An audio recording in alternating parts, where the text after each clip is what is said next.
I would love to hear, and for the listeners to hear, what got you kind of down this path of conflict? What's been kind of your career journey? And then maybe we can dive into our topic and figure out how we can give some people some great tools to make this a little bit better. Well, I learned something early on, right before I started a career of professional speaking. I learned about the Karpman drama triangle. I'm sure you've heard of that. And it's knowing how relationships get into dysfunctional patterns. It really changed my life. And I started out keynoting and speaking, and eventually I went back to school to get my master's degree. And I didn't really know what I was doing at all because I was sort of having a dip in my business and trying to figure out, like, how can I be productive? I've quit my job. I'm trying to do this business. And my professor said, if you'll finish your master's degree and do a capstone, you can build a platform for your future engagements or consulting, and it can be like Stephen Covey. Well, that seemed so far away from me, and I didn't even really understand it. But I went ahead, and my capstone was called Drama in the Workplace Hampers Productivity, the Effect of Relationships on the Bottom Line. And during that research, I kept finding how it was like a squirrel looking for a nut, I guess, because every single thread led to something different. Relationship drama creates health problems, absenteeism. It went in every direction, and it was really hard to keep the focus because it was really about how relationships affect the bottom line, which was not really that interesting to me, to be honest. I was more interested in the personal growth aspect of it and working it in my own life. But it did give me that foundation. And then later, I started getting opportunities to do training.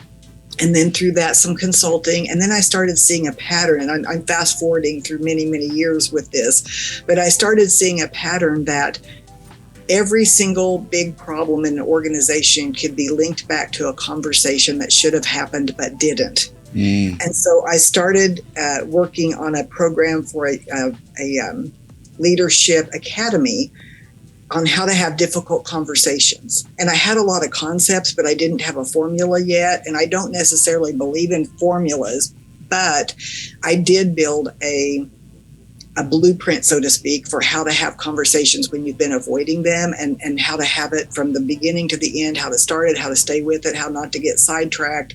And within that blueprint were certain skills that you could use alone, with or without have a big conversation, because not everything is a big conversation. That's why blueprints don't always work. Sometimes it's just using an observable behavior or checking in with someone. So all the skills work together, but they also work alone. So that's when I became really, I guess, grounded in the work of difficult conversations and what holds us back. Then I wanted to get a book on the difficult conversations. On that alone, I wanted to expand it. And long story short, the first publisher that really had reached out to me, they already had a book on difficult conversations. There's hundreds of books on difficult conversations, which tells us that people struggle with it. And there's Absolutely. different philosophies. But they said, could you do something more expansive on conflict? And I love writing in a way because it makes you to dig deep and question your own theories and your own ways of being, and it makes you look at yourself. And if you really are intentional about your work.